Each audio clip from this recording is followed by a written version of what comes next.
Greetings, beloved, and welcome back to Love as a Strategy. I am Annie. This month, we're exploring co-regulation, which is the biological process by which one nervous system borrows calm from another.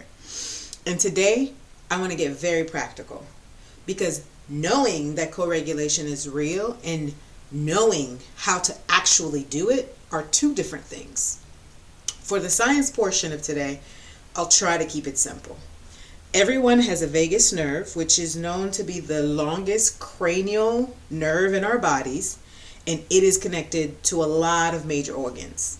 In 1994, Dr. Stephen Porges gave us polyvagal theory, which made it possible for us to map the autonomic nervous system, which is the system that controls involuntary bodily functions like breathing, digestions, and your heartbeat.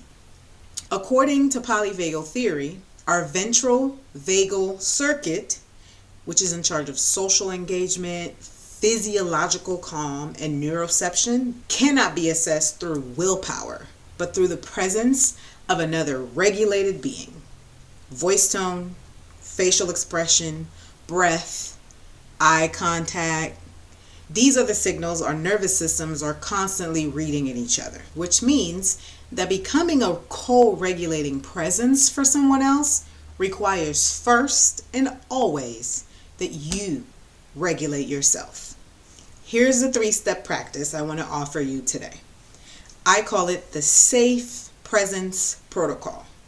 Step 1, arrive in your own body before you enter any room, especially if the conversation matters. Before you enter the room, take 60 to 90 seconds alone. Place your hands on your chest and take 3 slow, deep breaths in.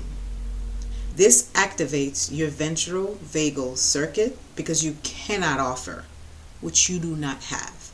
So arrive regulated. Step 2, lead with presence before you lead with agenda. When you enter the conversation, resist the impulse to immediately get to the point. Make genuine eye contact.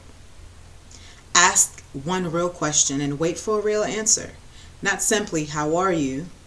But ask, how are you actually, right now, in your body? How are you arriving? The question itself is a signal.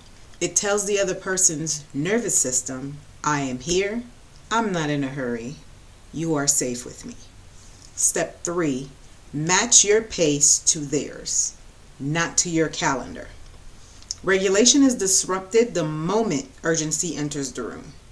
If you are checking your phone, rushing to conclusions, or signaling that you have somewhere else to be, the other person's nervous system can detect that. And that can signal abandonment. Abandonment is a threat. Slow down. Let the conversation breathe.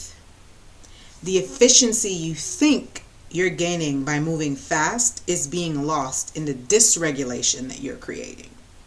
Your practice this week, should you choose to accept it, is to identify one person in your life or in your organization who is currently struggling to regulate. Before your next interaction with them, complete step 1. Then simply show up more slowly and more presently than usual. Notice what shifts. Thank you for joining me for Real Practices, Real Leadership, Love in Action. Until next time, grow in love and grow with love.